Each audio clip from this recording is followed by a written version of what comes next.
Amém, já está conectado. A paz do Senhor Jesus para o pessoal do Facebook, para o pessoal do Instagram, o pessoal do YouTube, amém. O pessoal que vai ouvir o áudio depois, amém.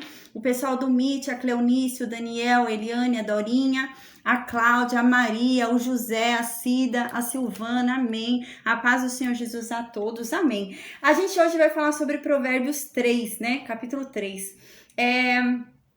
O capítulo 3 do livro de Provérbios, Salomão continua falando pra gente como a sabedoria é importante, né? Então ele continua falando pra gente qual é a importância da sabedoria. E ele vai agora falar pra gente, continuar dizendo que a sabedoria ela é mais importante do que toda a riqueza desse mundo, né? Na verdade, ele vai dizer pra gente que a sabedoria traz a riqueza, mas não o contrário, a riqueza não traz sabedoria, né? E ele vai falar que a sabedoria é tão preciosa que ela traz junto a felicidade, ela traz junto a paz, né? Então ele começa a falar ainda pra gente o que é a sabedoria, né? Ele fica alguns capítulos explicando pra gente o que é a sabedoria, as benfeitorias que ela traz, né? O que de bom ela traz pra gente a sabedoria, né? Qual é a importância dela, né? Por que a gente deve buscá-la? O que acontece se a gente não tiver a sabedoria, se a gente não buscá-la, o que acontece? Então ele fica os primeiros capítulos nesse sentido para forçar a gente a entender, né, qual a importância desses conselhos, qual a importância do que ele está dizendo nesse livro, né? Então, amém. É um livro extraordinário, né? Hoje vocês vão gostar também, tem alguns conselhos aqui no meio do capítulo 3, né? E ele continua explicando pra gente sobre a sabedoria. Gente, vamos lembrar qual é o contexto histórico que está acontecendo aqui. Salomão, ele foi o rei mais famoso de Israel. Mais famoso do que Davi, foi Salomão. Por quê? Porque, gente, Salomão, ele era um rei de um reinado próspero. Havia muita prosperidade em Israel. As outras nações queriam conhecer essa nação. As outras nações não, eu quero conhecer esse rei, um rei tão sábio, um rei que está fazendo tão bem para o seu povo, né? Que a nação dele tem prosperado tanto, né? Que é o reino mais rico. Gente, Israel chegou a ser o reino mais rico. Então, era um reino que estava na fama ali, né? Estava se sobressaindo. E a gente tem que ter isso em mente para a gente estudar agora o livro de Provérbios. Então, o que acontece? Era o reino em potência, né? O reino de Israel era um reino em potência, era um reino cheio de riquezas e era um reino cuja a fama desse reino era a sabedoria. A fama desse reino era essa, a sabedoria. Então, chega um momento onde Salomão, ele começa a explicar o que fazer para alcançar o que ele alcançou. Esse é o intuito do livro de Provérbios. Então, porque as pessoas, os outros reis, iam até Salomão para ouvir de Salomão, né? A sabedoria, para ser mais sábios, para conseguir reinar melhor, para conseguir governar melhor, né? Para conseguir aumentar suas riquezas. Então, eles iam ouvir os conselhos de Salomão. Então, Salomão agora decide escrever, né? Num livro, né? O livro de Provérbios, qual que é o segredo, né? O que ele aprendeu, né? O que funcionou para ele? Qual foi o segredo dele? E é isso que ele faz. O livro de Provérbios é um livro onde Salomão escreve pra gente os segredos dele, né? O que foi que ele fez assim para ter dado tão certo o reinado dele no início, né? Enquanto ele ainda era com Deus ali. O que ele fez para ter dado tão certo? E ele escreve, ele começa a dar receita pra gente, né? E é isso o livro de Provérbios. Ele começa a ensinar pra gente como ter, né, prosperidade em todos os ramos da vida, né? Como ter paz, né? Salomão era conhecido como o rei de paz, né? Não havia guerra, né? Quando ele se afastar de Deus, a gente vai ver que vai começar as guerras ali. Mas não tinha guerra. Ele era um homem que ele exercitava a sabedoria, trazendo paz. E é isso que ele vai falar. A sabedoria traz a paz pra gente, né? Então a sabedoria, ela vem com a paz, né? E não a riqueza, né? Às vezes as pessoas buscam riqueza, e é isso que Salomão vai falar no capítulo 3, né? Porque às vezes muitas pessoas, né? Vamos imaginar o contexto, a paz, Dona Maria, vamos imaginar o contexto aqui. Salomão era muito rico. Então as pessoas deviam buscá-lo, deviam procurar Salomão por causa da riqueza também. Eu quero também a paz, Anderson, eu quero essa receita aí, eu quero ser rico, eu quero ser próspero, né? Então as pessoas iam buscar Salomão para Salomão dar a receita. Eu quero ser rico também como Salomão, né? E Salomão, então, escreve esse livro no intuito de dizer mais importante do que você almejar a riqueza, mais importante do que você almejar a fama que ele tinha, é você almejar a sabedoria. É esse o intuito dele. Então ele fala qual foi o segredo dele. Vocês querem saber qual foi o meu segredo? Para eu ter um reino extraordinário, né? Para eu ter um reino tão próspero, né? Para eu ter um reino invejável, para as outras pessoas virem aqui buscar da minha sabedoria? Qual é o meu segredo? A sabedoria de Deus. Aí então ele começa a dizer quais são os segredos da sabedoria de Deus, né? O primeiro passo do segredo da sabedoria de Deus é temer a Deus, né? Então, se você quer ter realmente sabedoria, você tem que temer a Deus. Então agora ele começa a dar vários conselhos, né? Como a gente vem vendo, né? Um conselho ou seu pai e sua mãe o que eles dizem, eles sabem o que eles falam, né? Se afaste de mulheres adúlteras, de homens adúlteros, né? A sabedoria vai te levar a um casamento bom, né? Você vai se casar com alguém digno, né, de você. Então você não vai ser frustrado no casamento. A sabedoria vai te levar a um cônjuge bom para você, né? E Salomão começa a descrever isso pra gente. E agora no capítulo 3, Salomão vai pegar a gente no pé em relação a uma coisa, a riqueza, né? A riqueza. Ele vai começar a dizer pra gente que a riqueza não é tudo. Imagina, as pessoas deviam ir até Salomão com um olhão na riqueza dele, né? As pessoas queriam ser ricas como Salomão. Então Salomão diz, a riqueza não é tudo. E é verdade. Às vezes a gente conhece pessoas, gente, que são muito ricas, né? Eu conheci uma pessoa uma vez quando eu trabalhava em uma contabilidade, ela era muito rica, muito mesmo, de ter na parede da casa dela aqueles quadros que compram em leilão, sabe? De pintores famosos. Ela era muito rica, mas ela não era feliz. Ela não tinha paz, né? A casa dela não tinha paz, né? Não havia paz na casa dela. E é sobre isso que o Salomão vai falar agora no capítulo 3, que a riqueza ela não traz paz, que a riqueza ela não traz felicidade, mas a sabedoria sim, e a sabedoria traz riqueza. Uau, é muito extraordinário. Então, gente, eu vou orar agora, tá? E a gente vai começar a estudar o capítulo 13. Eu vou ler versículo por versículo e a gente vai estudando e explicando ele, tá bom? Amém. Meu Deus, obrigada, Pai. Obrigada por mais uma oportunidade de estarmos aqui reunidos diante da Tua santa presença, diante da Tua santa palavra, Pai. Amém. Meu Deus, vem e fala conosco, se revela a cada um de nós, torna a Sua palavra clara, torna a Sua palavra simples, torna a Sua palavra inconfundível, Pai. Em nome de Jesus, Senhor. Amém. Meu Deus, que o Senhor, Pai, nos perdoe, Pai, nos perdoe os nossos pecados, as nossas fraquezas, as nossas falhas, porque nós somos pecadores. A Tua palavra diz isso.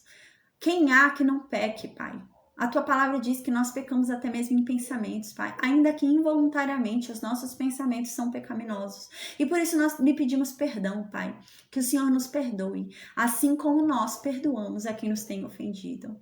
Meu Deus, que o Senhor nos livre de todo mal, que o Senhor, meu Deus, derrame sobre nós da Tua bondade, da Tua misericórdia e da Tua graça, que o Senhor seja conosco em todos os momentos, que o Senhor nos guie, que o Senhor venha com a Sua luz e ilumine os nossos caminhos, que o Senhor nos mostre a direção correta, Pai, que o Senhor venha e nos pegue com a Tua mão, Pai, e nos conduza, Pai, em nome de Jesus. Ensina a Tua verdade, Pai, de uma forma clara, porque se o Senhor, meu Deus, falar conosco de uma forma clara, que venhamos a entender, nós não vamos nos desviar dela, Pai. Nós não queremos perecer por falta de conhecimento, mas nós queremos ouvir a Tua verdade, compreendê-la, entendê-la, Pai.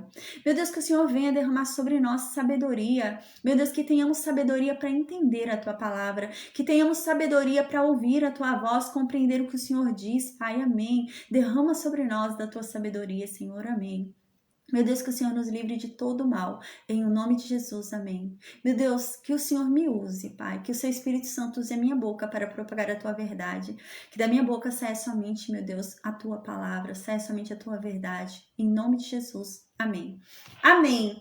Então, gente, no capítulo 3, no versículo 1, Salomão diz assim, filho meu, né, meu filho, não se esqueça nunca do meu ensino. Não se esqueça nunca do que eu estou ensinando aqui nesse livro. Não se esqueça nunca do que eu venho falando. Não se esqueça. porque isso é muito importante para você. Você não pode se esquecer desses conselhos. Então ele continua: meu filho, guarda no teu coração tudo o que eu tô dizendo. Guarda lá, né? Ao ponto de você não errar, né? Igual diz o pai dele, né? A tua palavra eu escondi no meu coração para eu não pecar contra ti, né?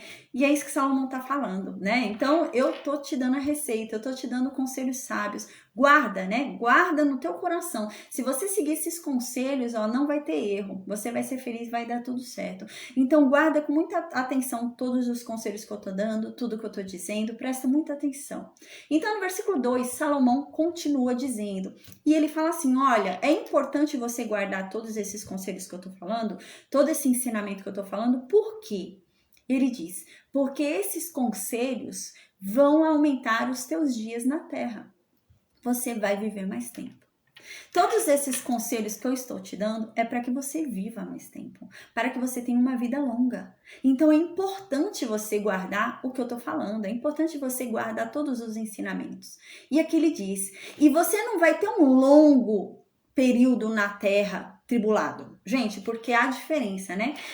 Há diferença entre você ter uma vida longa, triste, uma vida longa que você quer morrer logo, e uma vida longa em paz, uma vida longa feliz, né?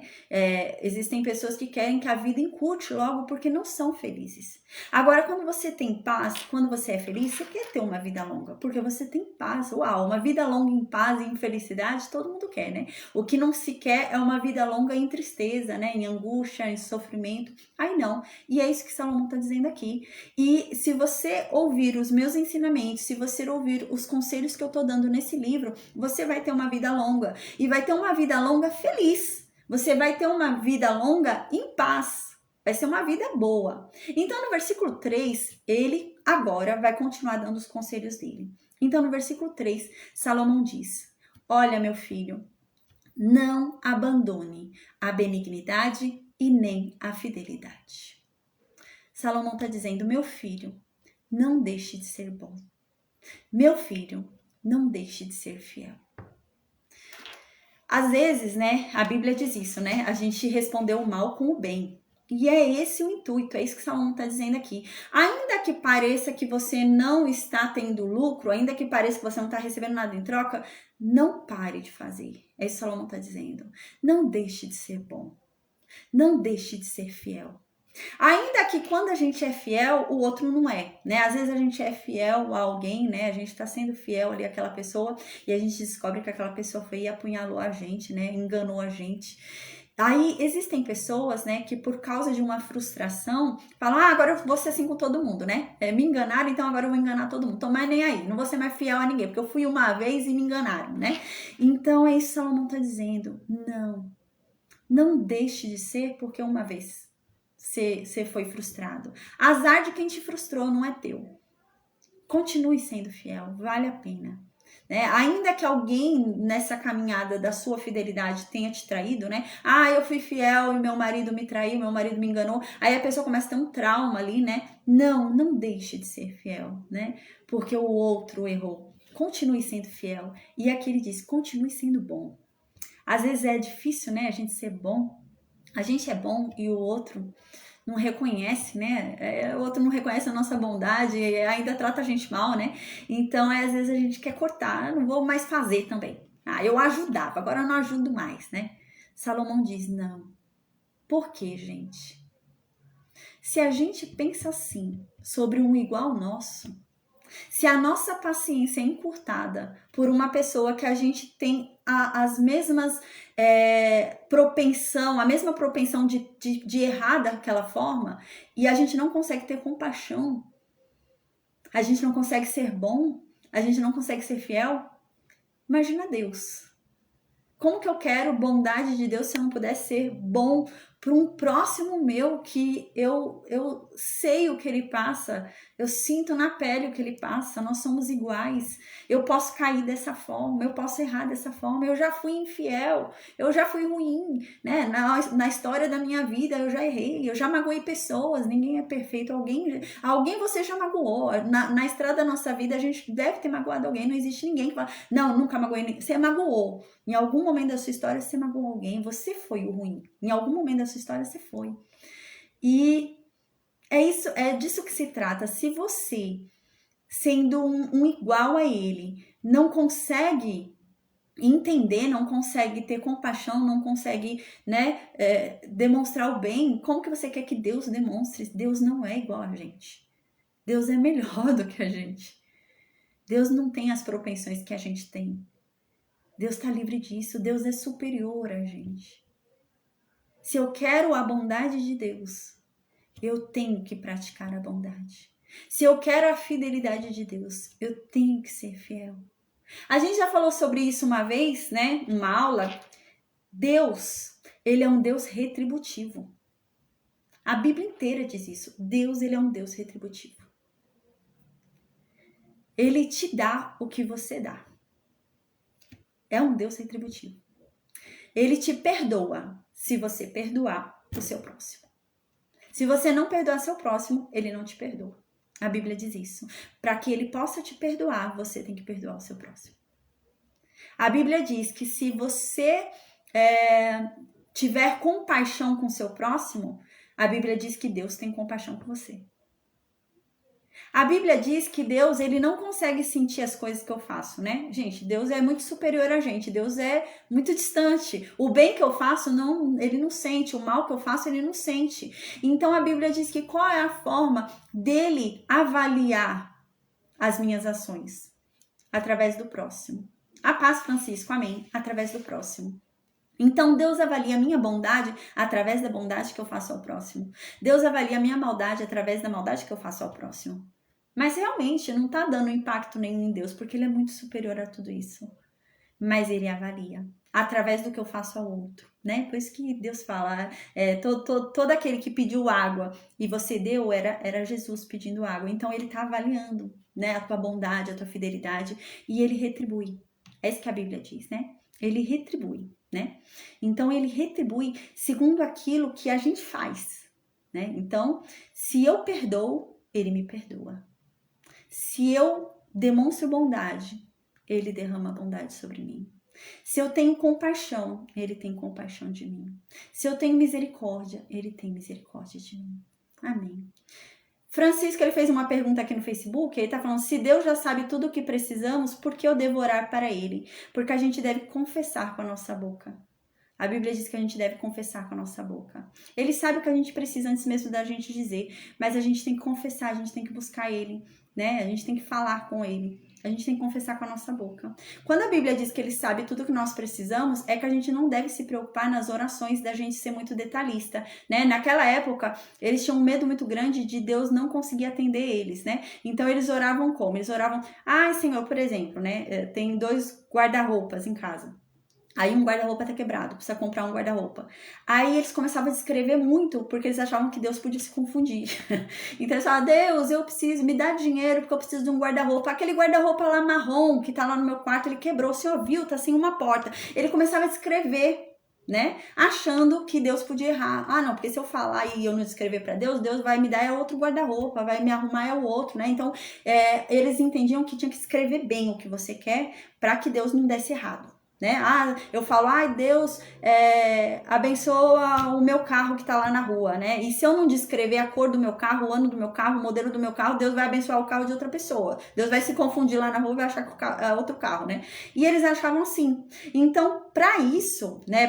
Por causa disso é que Jesus fala. Jesus fala, não, vocês não precisam ficar com redundância, descrevendo várias vezes o que vocês precisam, tentando falar os pormenores, né, os mínimos detalhes, porque Deus já sabe o que vocês precisam, né? Então, quando eu falo para Deus, Deus, tá difícil, me ajuda, né? Não tá fácil a caminhada, o Senhor sabe. Ele sabe o que eu preciso, mas Ele quer que eu o busque, Ele quer que eu o chame, né? É por isso que a gente tem que orar. Ele quer que a gente clame a Ele.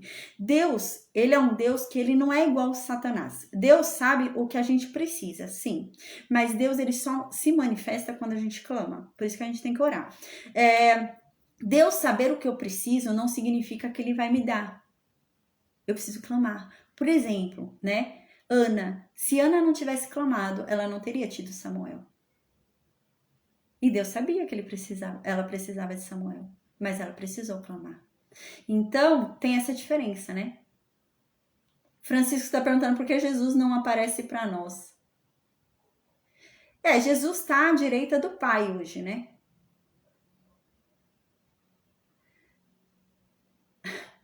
Ô Francisco, eu vi que você tá bem com dúvidas, né? Eu tô vendo que você tá com bastante dúvidas. Que Deus venha trabalhar, amém, na tua mente, neste momento, no teu coração, para que você venha compreender, né? Na verdade, Satanás não mata. Francisco tá falando, na Bíblia Deus matou mais do que Satanás. Na verdade, Satanás não mata, Francisco. Quem tem o poder da vida e da morte é somente Deus. A gente dá muita importância para Satanás. Satanás realmente, sabe? Ele é poderoso. Mas Deus, ele manda até nas trevas. Deus, ele manda até em Satanás. Deus, ele manda até nos demônios. E Deus, ele é o detentor da vida e da morte. Deus, ele decide quem vive e quem morre. E ele é o criador. Ele tem o poder sobre sua criação. Por exemplo, você pega um grande escritor famoso, Leonardo da Vinci. Ele fez a Mona Lisa. Aí, suponhamos que ele estivesse vivo. Ele vai, você olha assim, olha a Mona Lisa, que legal, né? O quadro mal famoso, tá mal caro. Aí, suponhamos que ele esteja vivo. Ele vai e rasga, destrói o quadro dele. É injusto? Não. Ele criou a Mona Lisa. Ele pode destruir quando ele quiser. Se ele acha que não tem mais valor, ele vai lá e rasga. E assim é Deus. Entende? Então, Deus é o detentor da vida e da morte. Então, se ele decide que tal pessoa vai morrer, ele decidiu. Ele pode. Ele é o criador. Ele foi quem deu a vida. E ele é quem decide quando tira ela.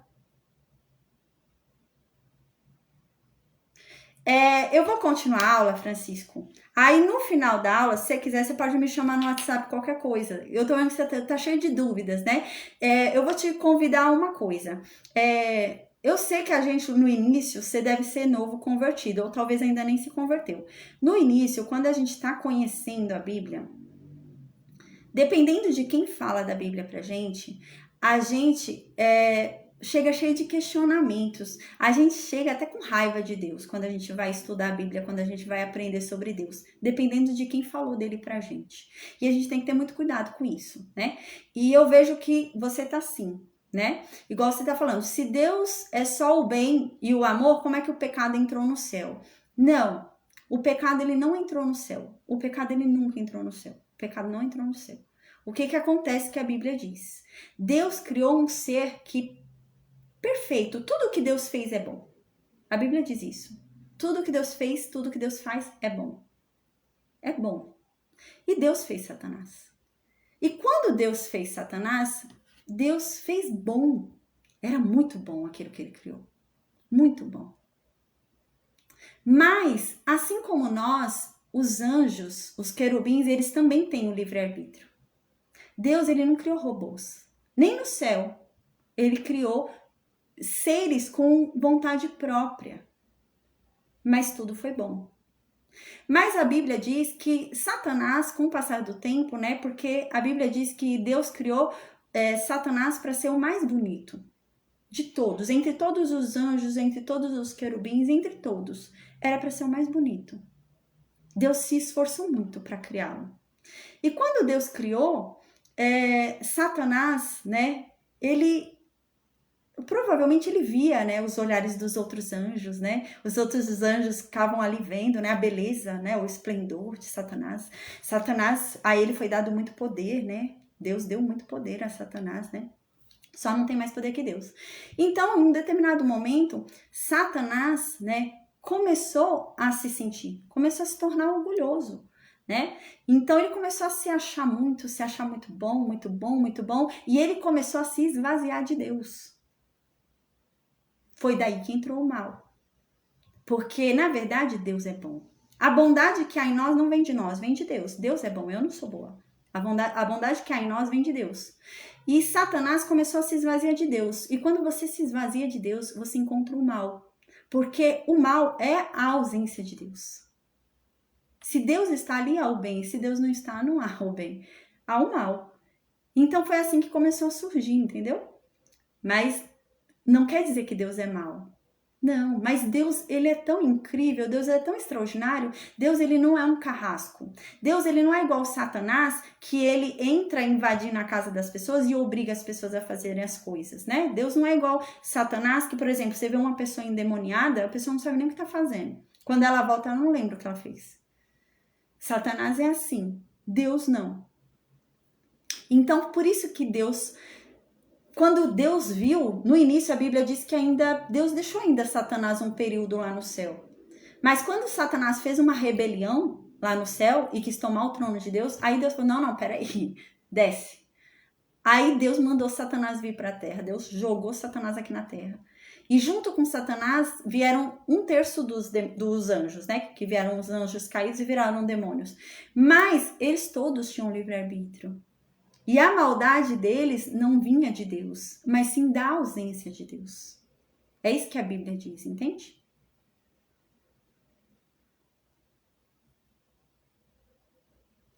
Ó, eu vou falar só a última coisa, Francisco, aí eu vou seguir a aula, tá bom? Só para te esclarecer essa última dúvida. O Francisco está falando, se tudo que Deus fez é bom, como é que uma criança morre com câncer e isso é para Deus é bom?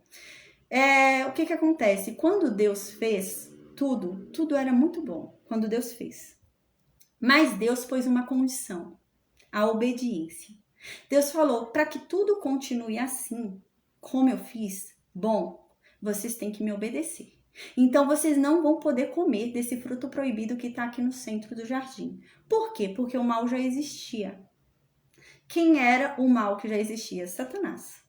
Então Deus, né, como sempre, deu um livre-arbítrio também para a humanidade. Assim como teve para os anjos. Afinal, o livre-arbítrio dos anjos fez 1/3 dos anjos caírem. Então Deus falou, vou dar um livre-arbítrio para a humanidade também. Então agora existe o mal, que é Satanás e a legião dele. Então eu vou permitir ao homem e à mulher que eles decidam se eles querem seguir comigo ou se eles querem seguir com Satanás. Então Deus fala, olha, se vocês quiserem seguir comigo, vai ser tudo bom. Vai ser só vida, vai continuar sendo tudo ótimo. Mas se vocês quiserem ir com ele, vocês vão conhecer o mal. E então a Bíblia diz que Adão e Eva foram e comeram do fruto ali, que para experimentarem o mal. E eles passaram a experimentar o mal na vida deles. E esse mal é o quê? É esse câncer que você está falando.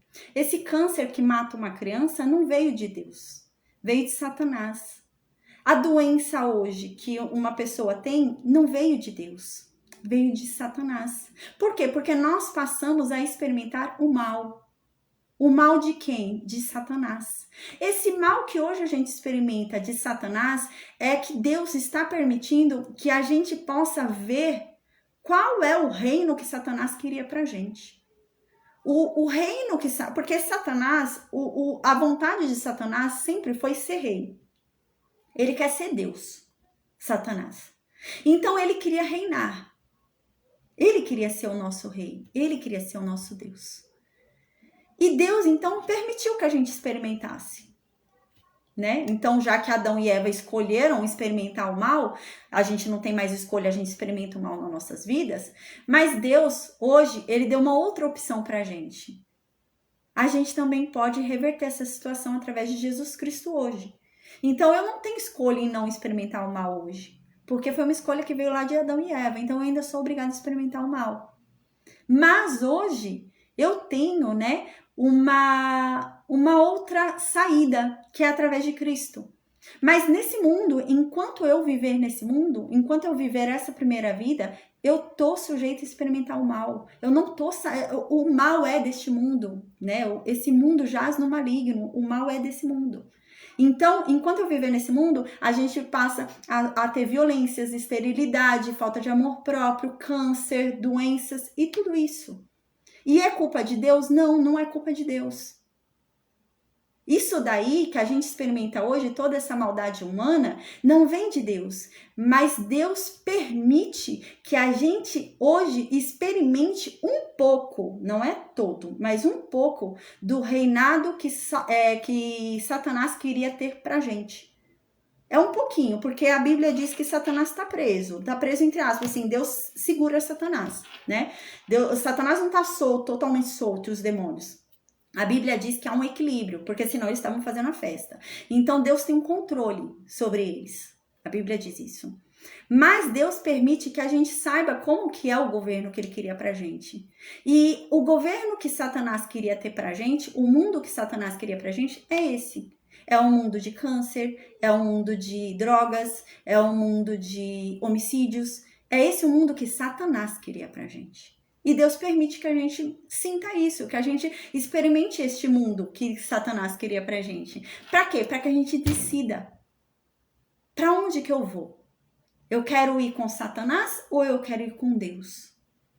Porque haverá uma segunda vida. A Bíblia diz isso. Haverá essa vida aqui, ó, não importa.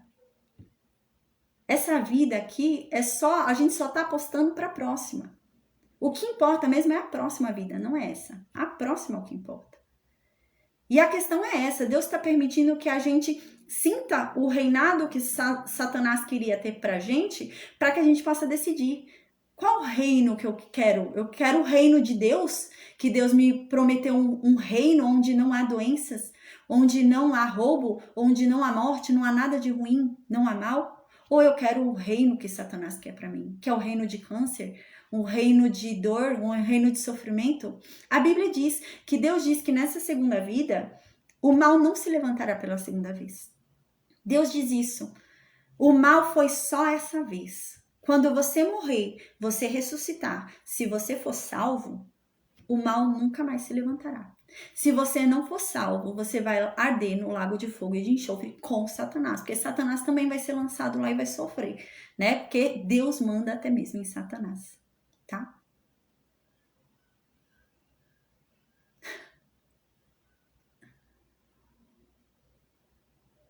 Ô Francisco, o Francisco tá cheio de questionamentos, né? O Francisco tá falando se Satanás, né, que causa a doença, por que é que Deus não acaba com ele? Primeiro, Deus poderia simplesmente fazer isso. Era muito fácil no Jardim do Éden, Deus matar Adão e Eva e começar de novo. Deus podia fazer isso, sim. Mas por amor a nós, Deus não faz isso. Deus nos amou desde o princípio. Deus não mataria Adão e Eva para começar de novo. E Deus não poderia jamais matar Satanás, porque Deus lançou uma palavra sobre Satanás, de que um dia um rei viria e pisaria a cabeça dele para sempre. E Deus, ele cumpre o que ele diz. Então haverá um dia em que essa palavra vai se cumprir. O livro de Apocalipse vai se cumprir. E é por isso que ele não pode acabar com Satanás agora. Porque Deus, ele cumpre o que ele diz. Mas enquanto isso, ele está apostando na gente. Ele quer que a gente decida ele. Ele quer que a gente decida ir com ele. Nós somos grandes apostas de Deus. É isso. E você pode pensar assim, mas que culpa que eu tenho de Adão e Eva terem pecado, tal? Sim, mas a gente veio dessa herança. A gente veio deles. E eles pecaram. E a nossa natureza mudou. A verdade é que você já nasceu com pecados. Você não precisa ir tão longe para Adão e Eva. Eu tenho certeza que na tua vida tem algum pecado. Na minha tem também. Ninguém é perfeito. E tudo isso foi da onde? Toda essa propensão ao pecado veio da onde? De lá, de Adão e Eva. Você pode alegar hoje que você não tem culpa dos pecados de Adão e Eva, mas dos teus. Você com certeza pode dizer que você tem, e eu sei que você tem pecados, porque não há no mundo alguém que não tenha pecados. Eu tenho pecados, todo mundo tem pecado. Você não precisa ir tão longe e culpar Adão e Eva. Você pode olhar para a tua própria vida, que você vai encontrar pecados nela. Aí você diz, se essa vida não importa, por que você corre para o hospital com medo de morrer e ir para o reino? Aí que tá. Quando você conhece verdadeiramente a Deus, quando você conhece verdadeiramente a palavra, quando você... Sandra, quando você tem certeza de quem Ele é e do que você se tornou nele, é como Paulo diz, eu já não tenho mais medo da morte. Eu já não mais temo a morte. Nada mais me afasta dele. Nem a vida, nem a morte, nem os demônios, nem nada. Um verdadeiro cristão que segue a Bíblia, que conhece a Cristo, que conhece a Deus, não tem medo da morte. Pelo contrário. A morte para ele é lucro, porque ele está morrendo em Cristo. E é isso que a Bíblia diz, entende? Então, ó, eu não vou poder mais ficar tirando suas dúvidas, Francisco, porque eu já falei bastante aqui. Mas eu te oriento o quê? Eu tô vendo que você tá muito confuso. E é normal, eu também fui assim, tá? É natural, é natural. Quando a gente começa a conhecer a Deus, dependendo de quem vem falar dele pra gente, às vezes as pessoas falam algumas coisas que nos geram mais dúvidas ainda, né? A gente começa a ficar com mais dúvida. Então, o que eu sugiro pra você é se abre, sabe? Se abre pra Deus e ouve, procura ouvir o que ele tem para falar. Ao invés de vir cheio de questionamentos, abre o coração para entender o que ele diz. Quando você começar a entender o que ele diz, todas as respostas serão dadas. Todas. E é o próprio Deus que vai te responder. Eu já fui assim como você é. Eu já fui cheia de dúvidas. Tudo que alguém ia falar, eu questionava, sabe? E quando eu realmente falei, peraí, deixa eu ver o que isso fala de verdade. Deixa eu conhecer realmente quem é Deus. Eu falei, Deus, se mostra, eu quero conhecer realmente quem o Senhor é.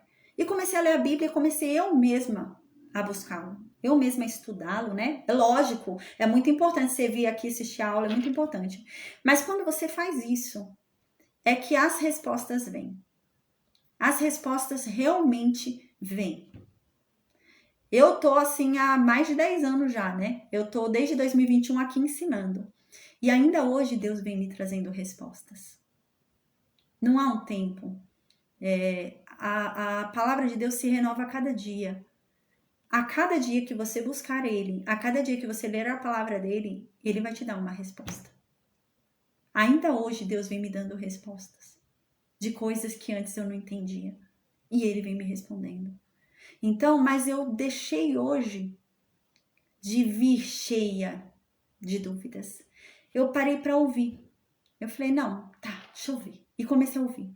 E conforme eu abri os meus ouvidos e os meus olhos, eu comecei a entender. Entende? Então é isso que eu sugiro para você.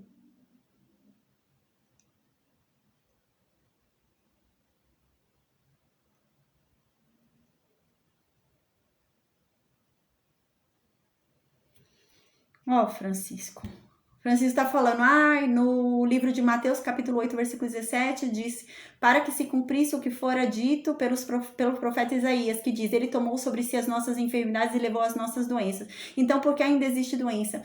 É isso que eu tô querendo te dizer. Quando você entender realmente, você vai encontrar as respostas. Esse versículo aí não fala sobre essa vida, sobre esse mundo. Jesus, ele não levou sobre si as nossas enfermidades agora. Não, porque a gente continua com enfermidade. Jesus, ele não levou sobre si agora as nossas dores. A gente continua sentindo dores. Eu continuo perdendo parentes, pessoas continuam morrendo. Não é sobre agora que está sendo falado nesse versículo. É sobre a outra vida. Aquele sangue derramado naquela cruz levou sobre ele todas as enfermidades, todas as nossas dores, não nessa vida, na próxima. O que isso está querendo dizer? Que na próxima vida eu tenho a garantia do sangue de Cristo que eu não vou mais sofrer. Eu não vou ficar doente. Não é para essa vida. Por isso que continua tendo doença nessa vida. E é por isso que eu tô te falando, Francisco, você tá cheio de dúvidas, e são dúvidas que são coisas que não estão na Bíblia. É entendimento errado, é entendimento controverso, sabe? Essa dúvida agora sua, não está escrito isso na Bíblia. O que está escrito lá em Mateus 8,17, que Jesus levou sobre si todas as nossas enfermidades e nossas dores, não é sobre esse tempo. Não é sobre esse tempo. Senão, crente não morreria. É sobre a próxima vida. Não haverá enfermidade, não haverá dores, não haverá sofrimento. Na próxima vida. Ele nos comprou para a próxima vida. Não é para agora, é para o casamento. Agora a gente não está casado com ele ainda. Agora a gente é noivo. A gente está ansioso aqui esperando o nosso noivo chegar. E ele vai nos levar para o casamento. Então nós seremos dele. Ele nos comprou para o casamento. Então, quando a Bíblia fala sobre isso, não está falando sobre esse tempo agora. Está falando sobre o próximo. Não haverá mais enfermidade, não haverá mais dores, não haverá mais sofrimento. Então, por isso que ainda hoje, no mundo dores, eu ainda sinto dor. Né? Eu perdi 4 filhos. Mas por quê? Porque Jesus, ele não levou sobre si as dores dessa vida, mas da próxima. Na próxima vida eu tenho certeza que eu não vou sofrer, chorar a dor da perda de mais ninguém. Porque ninguém mais vai morrer. Entende? É isso. Amém.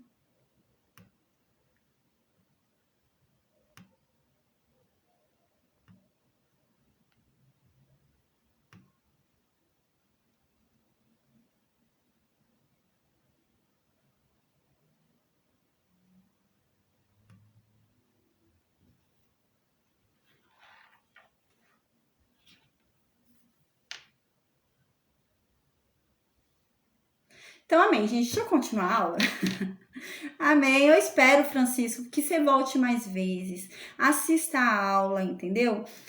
Tenha um pouco de paciência, de calma. A gente não descobre tudo, tá? Nunca a gente vai descobrir tudo. Tem coisas que ficarão escondidas, tem coisas que não são reveladas. Só serão reveladas no grande dia. Tem coisas que não tem como a gente saber.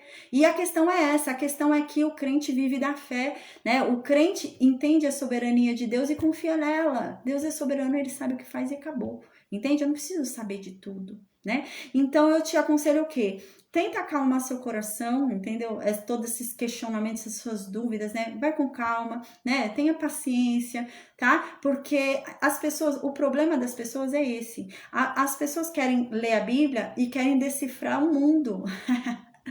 Gente, calma. Não é assim que funciona. Primeiro que para você ter a revelação certa da verdade de Deus, é necessário ter o Espírito Santo. É o Espírito Santo que vai te revelar a verdade de Deus. Ainda que eu aqui, tendo o dom que Deus me deu de ensinar a palavra dele, se a pessoa senta aqui para ouvir o que eu estou dizendo e ela não se dispõe a ouvir a palavra de Deus, de nada adianta. A Bíblia diz isso. A Bíblia diz que a fé vem pelo ouvir a palavra de Deus. Você precisa ouvir.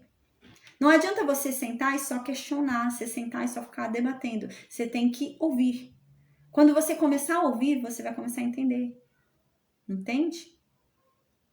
Agora você está aqui falando aqui embaixo até sobre o Salmo 91.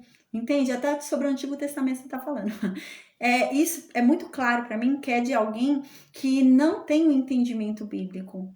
E isso não é ruim. Eu ainda hoje estou aprendendo sobre a Bíblia, né? E amém. Glória a Deus por isso. A gente sempre tem algo a aprender. Mas você tem que continuar. Você tem que continuar buscando e aprendendo sobre a palavra de Deus, aprendendo sobre Deus, né? E é assim.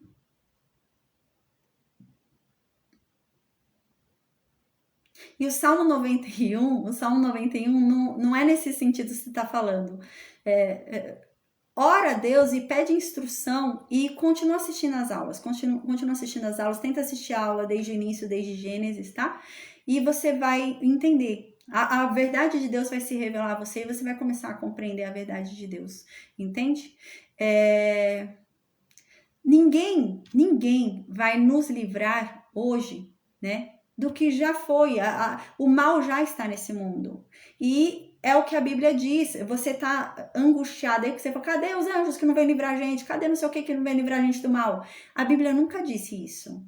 Se você realmente estudar a Bíblia diz assim, tenha bom ânimo, porque vocês vão ter aflições nesse mundo. Mas tenha bom ânimo. Por quê? Porque Jesus já venceu esse mundo. A Bíblia não diz que a gente não vai ter aflições. Pelo contrário, a Bíblia diz que a gente vai ter muitas aflições. Então, tudo isso que você está falando não tem lógica, não está na Bíblia, entendeu? A Bíblia não diz isso que você está falando. A Bíblia diz o contrário. A Bíblia diz que a gente vai ter aflições nesse mundo. Então, não vai ficar tudo bem. Não, vai ficar tudo mal. E é essa a questão. A nossa fé está sendo testada, né? Nossos limites são testados. E é isso, né? É essa a questão. É uma luta que a gente não vê. É uma luta invisível. É uma luta de potestades. E a gente não vê. E a gente está no meio dela. E essa é a questão.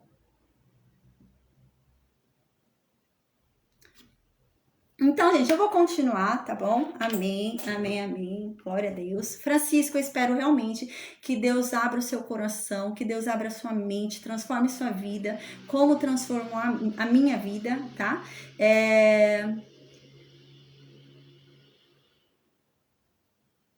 Sabe qual é a questão do que você está dizendo? Se Deus pudesse ser provado, porque o Francisco está falando, o problema do religioso é porque tudo é no invisível, no sobrenatural, algo que não se pode provar. Vou falar só uma coisa, que vai acabar com isso que você está falando. O fundamento do cristianismo é a fé. A fé, a Bíblia diz que é a certeza daquilo que não se pode ver. Agora eu te falo uma coisa.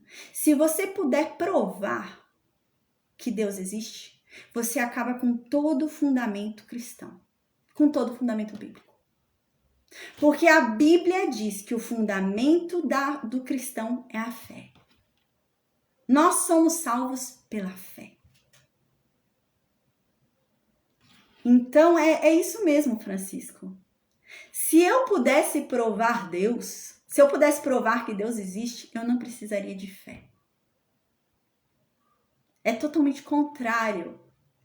Não tem lógica. E isso é lindo, porque isso comprova o que a Bíblia diz. É preciso ter fé. Não pode ser provado. É fé. Então, gente, eu vou continuar no versículo 3. Ô, Francisco, pode ter 2.000 deuses na Bíblia, pode ter 3.000 deuses, quantos demônios você quiser que tenha, tá bom, Francisco? Só vou te dizer uma coisa agora, tá bom? Porque o meu é o verdadeiro.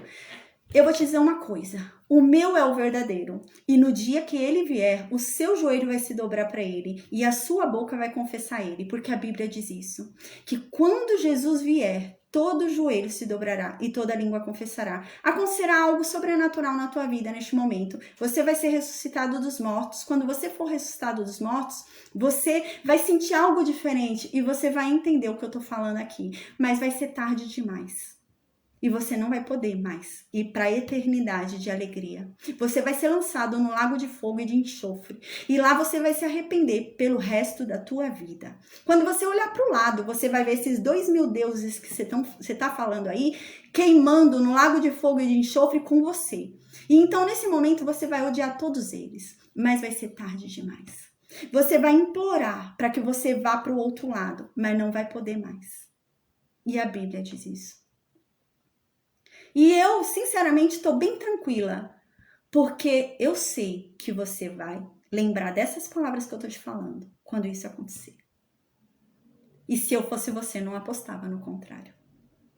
Você vai lembrar do que eu estou dizendo. Eu tenho certeza disso. E é só isso. Então é isso, gente. A paz, amém. Deixa eu continuar aqui.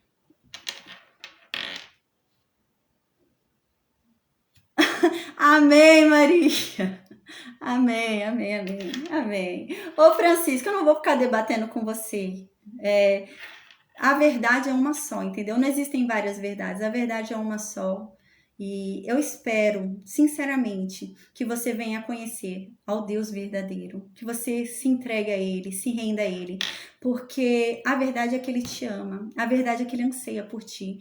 A verdade é que Ele está demorando para voltar porque Ele quer salvar o maior número de pessoas, inclusive você. Apesar de você rejeitá-lo do jeito que você está rejeitando, apesar de você estar falando as coisas que você está falando, Ele anseia por te salvar, sabia?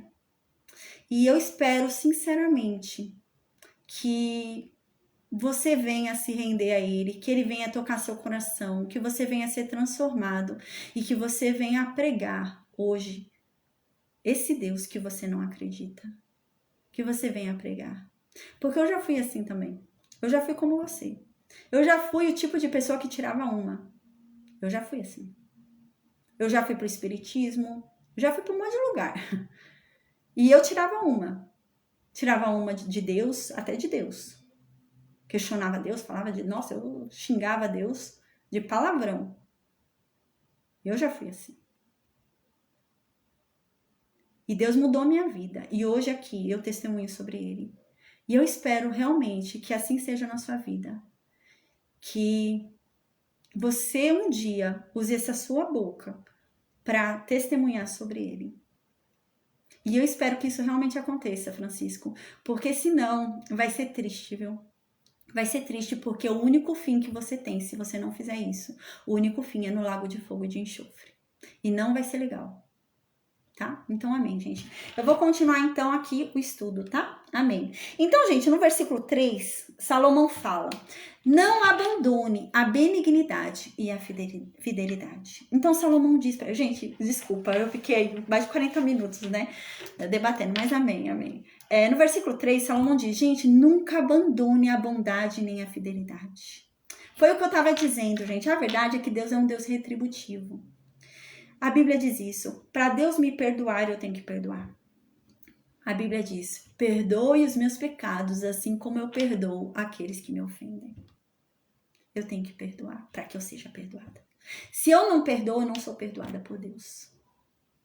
A Bíblia diz que à medida que eu tenho compaixão, eu recebo compaixão de Deus.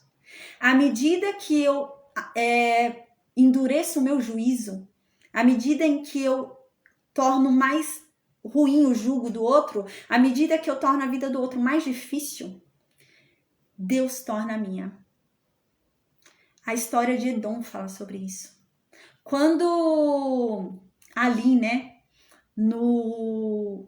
quando o reino da Babilônia, né, estava ali invadindo o reino de Judá, pegando ali, né, o pessoal, a gente lembra, Edom, né, eu já disse isso um pouco, a gente ainda vai estudar isso, mas Edom, ele entra e ajuda. Ele entra e ajuda e humilha Judá, o reino de Judá. Ele faz o povo ficar pelado, correndo. Ele humilha o povo, né? E Deus fala: olha, Edom, você se esqueceu dos seus pecados. Por isso que você foi lá atazanar o outro. Mas eu te falo uma coisa, viu? Agora eu lembrei dos seus pecados. E eu vou cobrar eles.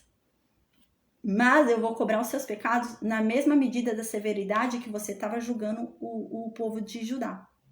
E é assim que Deus faz. Então a gente tem que... por isso que a Bíblia diz, né? A gente tem que amar o outro como a nós mesmos, né? A gente tem que fazer pro outro o que a gente deseja para nós, porque essa é a lógica, gente. É assim que funciona. O que eu fizer pro outro, eu vou receber de Deus. É assim que funciona, não tem outra forma. É desse jeito que funciona. Então, no versículo 3 diz assim: não abandone a benignidade e a fidelidade. Ata-as ao teu pescoço, escreve-as na tábua do teu coração. Gente, uau! Olha só como isso daqui indica o Novo Testamento. Lembra das tábuas da aliança? São 2 tábuas, lembra? Salomão está falando aqui: escreve a bondade e a fidelidade nas tábuas do teu coração. Não é na tábua lá para ficar dentro da arca da aliança e você não vê, não. Escreve dentro de você. Tá no seu pescoço para você nunca esquecer. Nunca deixe de ser bom. Nunca deixe de ser fiel. Seja sempre. Então, no versículo 4, ele diz por quê? Ele diz: porque se você fizer isso, se você for sempre bom, se você sempre for fiel, você sempre vai achar graça e bom entendimento aos olhos de Deus e aos olhos dos homens. É o que eu disse. Se você sempre for bom, se você sempre for fiel, Deus vai ser bom com você e Deus vai ser fiel. E os homens também, ele está dizendo. Tudo bem, pode ter um outro pilantra que apareça no meio do caminho e tal, mas, gente, o maior número de pessoas que vão passar na tua vida são pessoas boas, que vão te ajudar. Se você for bom e se você for fiel.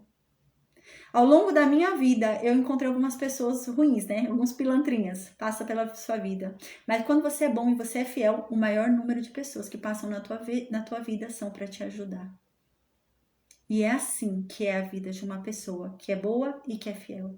Então seja bom e seja fiel, porque Deus vai te recompensar. Você vai achar graças aos olhos de Deus e Deus vai ser bom com você. Deus vai ser fiel com você e as pessoas também. Às vezes, da onde a gente menos espera, vem, né? A ajuda e tal. E é assim que vai ser. Então, no versículo 5 diz assim: confia no Senhor de todo o teu coração e não te estribes no teu próprio entendimento. Diz assim: a gente, né? Tem muita gente que se acha muito sábia, né? Muita gente que se acha muito inteligente, né? E, Francisco, eu tô feliz, você tá aí. Continua aí, amém. Glória a Deus, acompanhando a aula, viu? Que eu creio no poder do Espírito Santo e eu creio em nome de Jesus que o Espírito Santo vai atuar na tua vida, vai entrar no teu coração e vai transformar a tua mente, amém. Continua aí mesmo. Pode ficar escrevendo aí o que você quiser, não tem problema não, mas continua aí assistindo, amém. No versículo 5 diz assim: confia no Senhor de todo o teu coração e não te estribes no teu próprio entendimento, né? Confia na sabedoria de Deus, não na tua. Você não é sábio. Se você for confiar na tua própria sabedoria, você tá lascado. Lembra que a gente leu no capítulo anterior? Aqueles que confiam na sua própria sabedoria e decidem não ouvir a voz de Deus, não confiar na sabedoria de Deus, em um determinado momento Deus entrega a eles a sabedoria deles e eles se afundam na falta de inteligência deles, porque eles se acham tão sábios e não confiam na sabedoria de Deus. Salomão está dizendo aqui: olha, eu tô lendo a Bíblia. Não tem lógica nenhuma que está sendo dito ali. Ah, não. Não é isso não. Tem nada a ver. Ai, que bobeira, né? Eu tô fazendo o quê? Eu tô confiando na minha sabedoria. Não faça isso. Confie na sabedoria de Deus. Se na Bíblia está escrito uma coisa, confia naquilo.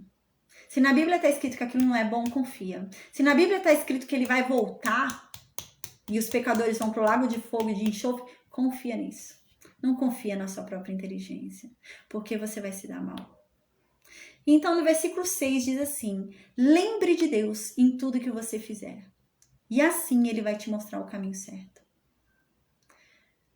Tudo que você fizer, qualquer momento da tua vida, lembre-se de Deus. Se você se lembrar de Deus em todos os momentos da tua vida, você sempre vai saber o que fazer. Aconteça o que for, ele vai te mostrar o caminho. Versículo 7, mais uma vez. Não fique pensando que você é sábio. Não fica pensando que você é inteligente. Não fica pensando que você pode questionar Deus. Não fica pensando. Tema a Deus. E não faça nada que seja de errado. Você se achar sábio e começar a questionar a Deus, você já está perdendo o temor por Ele. Já caiu na sabedoria. Você não tem sabedoria nenhuma. Seja sábio, tema a Deus. Se Deus disse, é. Eu não tenho que explicar. Eu não tenho que fazer conta, eu não tenho que ir para matemática, né? Não, se ele está dizendo, é, e acabou. Tem um filósofo, antes de Cristo, Sócrates, né? E antes de Cristo, a filosofia estava numa época ali que falava muito sobre a sabedoria, né? Que filosofia, né? Realmente, o estudo do saber, né? Então, Sócrates reconhece que a sabedoria está em saber que nós não sabemos nada. Sócrates diz assim: só sei que nada sei. Gente, antes de Cristo, ele já falava: só sei que nada sei. O princípio da sabedoria é você reconhecer que você não é sábio, que você não é inteligente, que você não tem resposta para tudo, que você não é o dono da verdade. Esse é o princípio da sabedoria. O princípio da sabedoria está em você acreditar no que Deus diz, temer a Deus. Eu não vou confiar na minha própria sabedoria, mas eu vou confiar no que Deus diz. Eu acredito no que ele disse e acabou. Eu não preciso provar. Eu acredito no que ele disse e ponto final. E é isso. A sabedoria está nisso, em temer a Deus, confiar no que ele diz e pronto. Aí no versículo 8 diz: porque isso vai ser um bom remédio para curar as suas feridas e vai aliviar os seus sofrimentos. Se você não achar que você é sábio, se você temer a Deus, se você não fizer nada de errado, isso vai ser um bom remédio para sua alma. Isso vai curar suas feridas. Isso vai aliviar os seus sofrimentos. Você confiar na sabedoria de Deus e não na tua. Então, no versículo 9 diz: honra ao Senhor com os teus bens e com o melhor de tudo que você produzir. Você tem que honrar a Deus com tudo que você tem. Com tudo que você tem.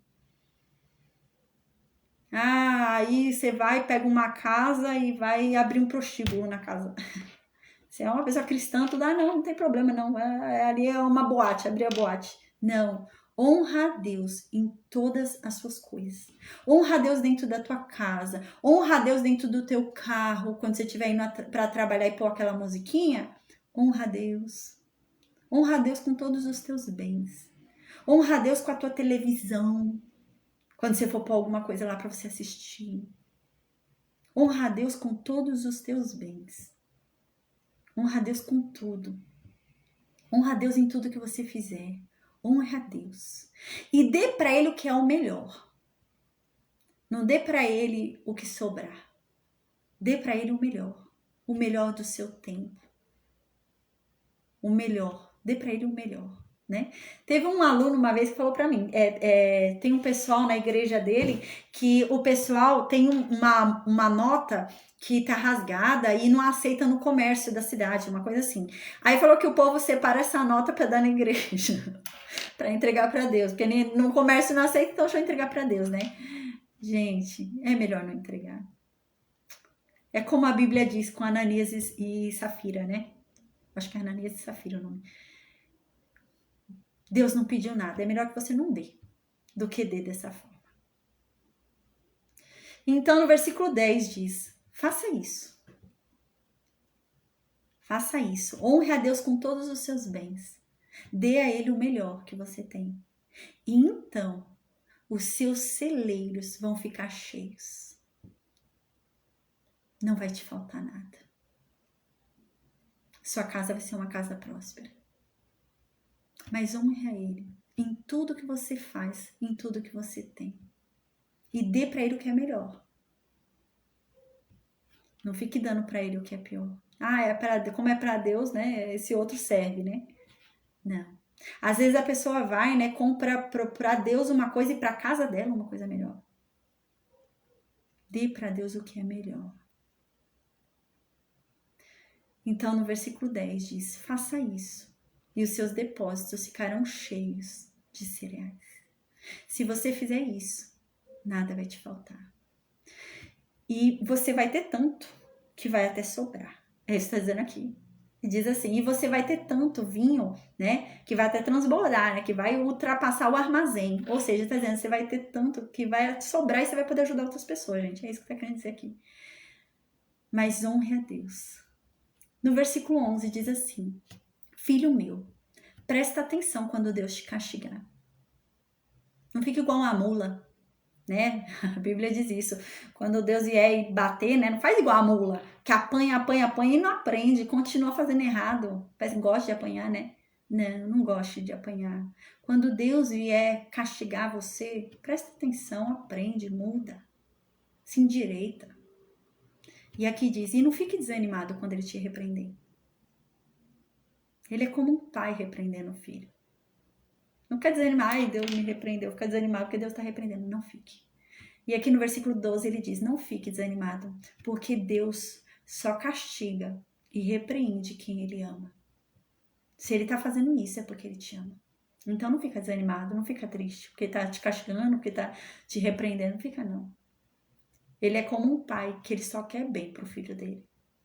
Então no versículo 13 diz, bem-aventurado, feliz é o homem que acha a sabedoria. Feliz é o homem que adquire a compreensão das coisas. Versículo 14. A verdade é que a sabedoria, ela é melhor do que a prata. A sabedoria, ela é melhor do que o ouro puro. A sabedoria, no versículo 15 ele diz, ela é mais preciosa que os rubis. E ela é muito mais preciosa do que qualquer coisa que você possa imaginar. Versículo 16. A sabedoria, ela vai te proporcionar uma vida longa. Ela vai te dar riquezas. Ela vai te dar honra. A sabedoria, ela vai tornar a tua vida agradável.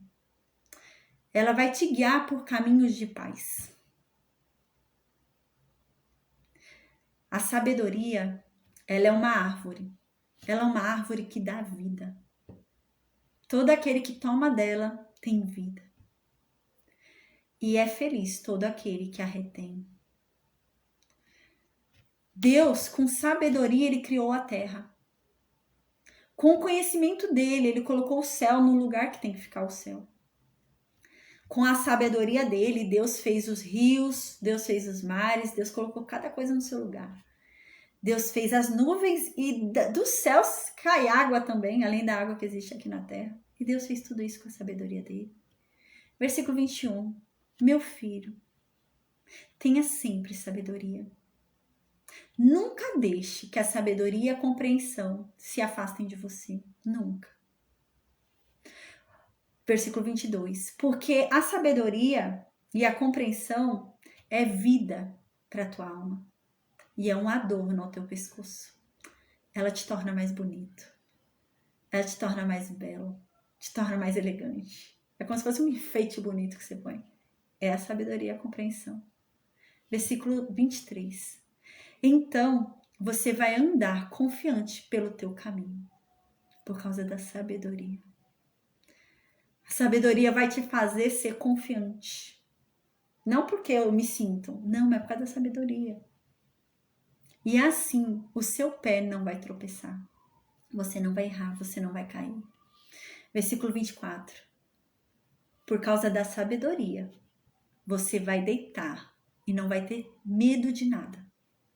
Você vai deitar e não vai ter insônia. Você vai deitar e vai dormir. Dormir um sono tranquilo. Vai deitar e vai dormir rápido. Por causa da sabedoria. Versículo 25. Você não vai ter medo de nenhum pavor repentino que surgir. De nenhum problema que aconteceu do nada. Você não vai ter medo. Aconteceu algum problema do nada, uma tempestade, tá, uma coisa ruim do nada aconteceu na tua vida. Você não vai ter medo. E você também não vai ter nenhum medo de nenhuma investida de nenhum ímpio. Quando algum ímpio vier querer fazer alguma coisa, te debater, te xingar, você não vai ter medo. A sabedoria não vai te deixar ter medo. Versículo 26 diz: porque em Deus estará a tua esperança. Deus é quem guarda os seus pés. Não deixe, versículo 27 diz, não deixe de fazer o bem para quem merece, estando em tuas mãos a capacidade de fazê-lo. Se você pode fazer o bem para alguém, faça. Se está nas suas mãos, se você pode, faz. Porque isso agrada a Deus. Então, no versículo 28, ele diz, não diga para o teu próximo, vai e volta amanhã, né? Se você já tem. Então, aqui tá querendo dizer o quê? Eu, por exemplo, vem alguém aqui na minha porta pedir comida. Eu tenho arroz aqui já. E eu falo pra pessoa, não, volta amanhã que eu te dou arroz. Eu já tô com arroz aqui. Eu já tenho, dou. Pra que eu vou ficar humilhando o outro, abusando do outro, fazendo o outro voltar? Não, entregue. Se você já tem, dê. A quem merece o bem, se você pode, faça. Você pode ajudar, ajude. Versículo 29. Não fique maquinando o mal contra o teu próximo, pois que habita contigo confiadamente. Aqui é para quem mora com você, mora perto de você, sabe? Às vezes gente dentro da própria casa fica fazendo mal dentro da própria casa, né? E é isso que está falando aqui. A pessoa mora com você, ela confia em você, pelo amor de Deus, não vai ficar fazendo mal, vai ficar traindo sua esposa. Ela mora com você, dorme com você, ela confia em você. Gente, você só dorme com quem você confia. Pensou? Você vai dormir e depois você pega uma faca e te mata? Então, você confia na pessoa para estar dormindo com ela. Então, não faça mal, não fique... Aqui não é nem fazer o mal, aqui tá falando não planeje. Pior ainda, né? Não planeje fazer o mal para quem habita com você. A pessoa vai para tua casa e você fica planejando fazer um mal para essa pessoa, né? Um parente, alguém. Não faça isso. Isso não agrada a Deus. Versículo 30. Não brigue com alguém sem causa, se a pessoa não te fez mal nenhum. Ai, tem gente que é assim, né? Ninguém merece. Jesus do céu. Tem gente que gosta de brigar, né? Quer causar. Gente do céu. Já acorda com aquela coisa, quero brigar com alguém, né? Gente, é isso que tá falando aqui. Não faça isso. Isso não agrada a Deus. Isso não é sábio. Existem pessoas que são assim, que querem brigar a qualquer custo. A pessoa não fez nada, a outra quer brigar, né? Não fique brigando. Pior é se a pessoa não te deu motivo, né? Vai ficar discutindo com a pessoa tentando achar um motivo. Versículo 31 diz... Ai, desculpa, gente. Deixa eu beber água, peraí.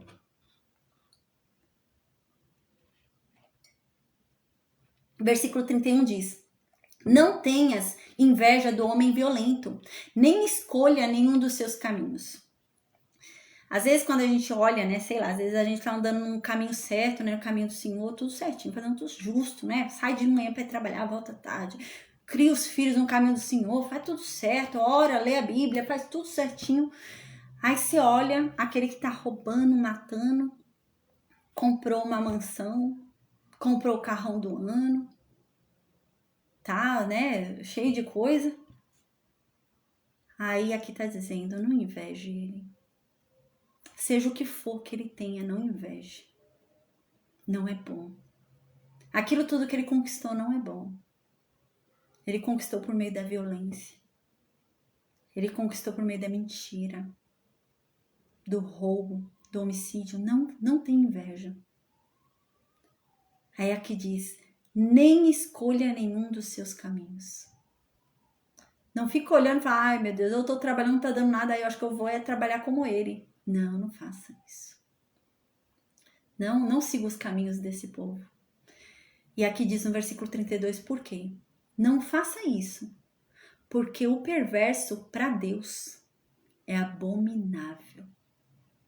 Deus abomina o perverso. Deus não tem parte com os perversos. Mas com os sinceros, com os honestos, Deus tem intimidade. Não deixe de ser honesto. Versículo 33 diz assim: a maldição de Deus está dentro da casa do ímpio, mas a casa dos justos Deus abençoa. Você já viu gente, né? Tem gente que tá, nossa, perdido no mundo, tá aí, né? No pecado adoidado. Aí vem falar pra você, ai, ora lá em casa, né? Tá uma briga danada na minha casa. Ai, estamos vendo o espírito, estamos vendo o demônio, tá tendo uns negócios na minha casa, louco. Ora lá. Aqui tá dizendo, não adianta você orar. Não vai resolver nada. Porque a oração não vai resolver. Isso daqui não é coisa de demônio, não. Não é coisa que Satanás está fazendo. A maldição veio do próprio Deus. O próprio Deus mandou a maldição sobre essa casa. Você quer ir lá orar?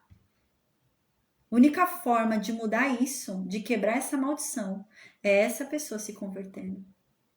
É essa casa se convertendo. É a única forma. Não adianta você ir lá orar. Porque sobre a casa do ímpio, Deus traz maldição.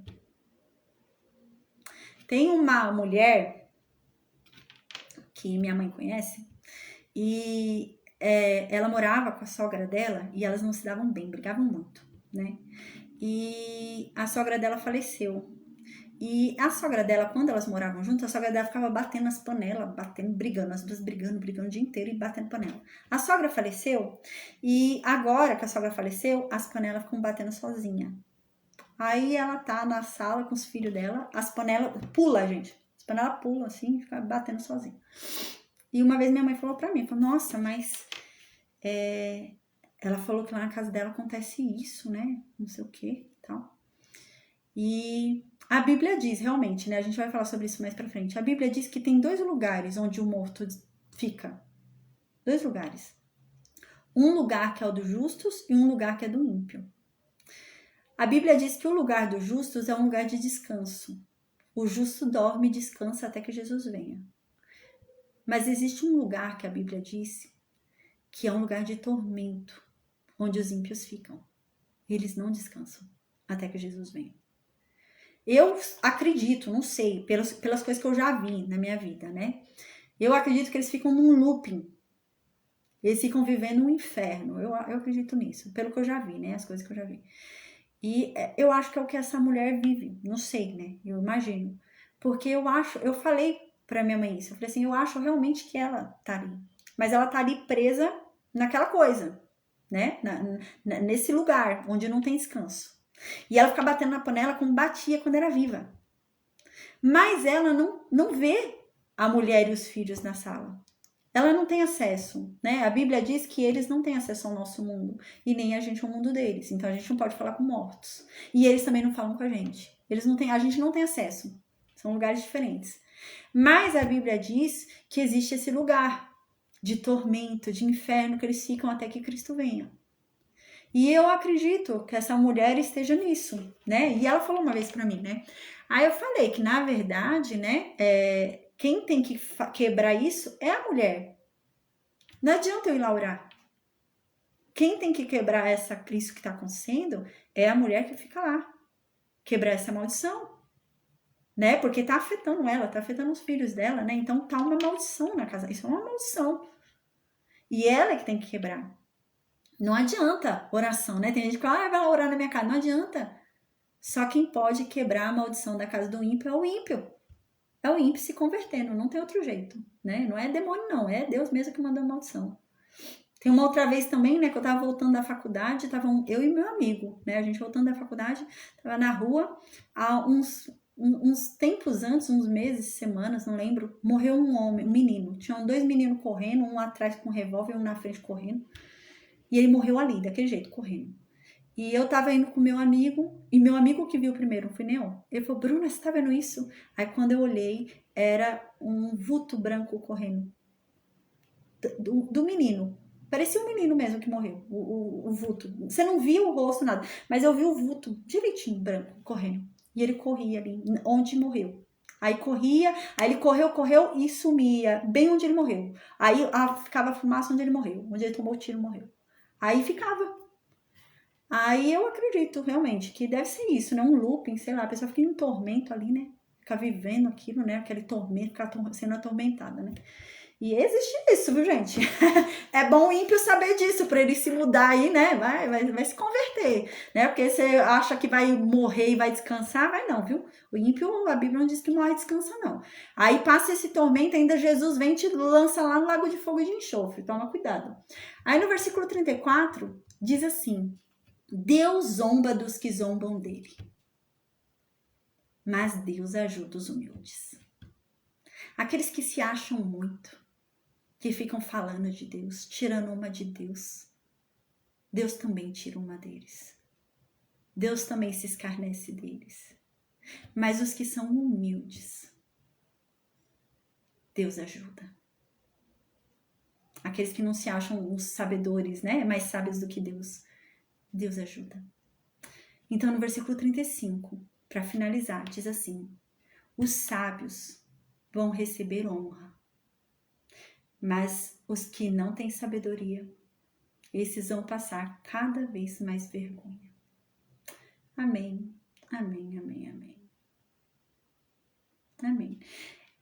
Antes de terminar a aula, eu só vou falar mais uma coisa. O Francisco tinha colocado mais um negócio aqui. Ele falou: o que eu quero é provas concretas sobre o sobrenatural, não histórias jogadas ao vento. Boa noite.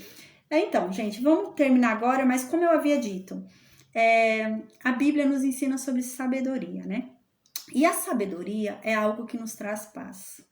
E Francisco, eu te aconselho a buscar a sabedoria de Deus, porque você não tem paz. Não tem paz uma pessoa que entra numa aula bíblica e fica escrevendo tanto de coisas que você escreveu. Você não está em paz. Então, é triste isso, sabe? Porque isso demonstra para mim uma falta de paz sua. E Deus quer que a gente tenha paz, sabe? Então, busca a sabedoria de Deus. Não se segure na tua própria sabedoria.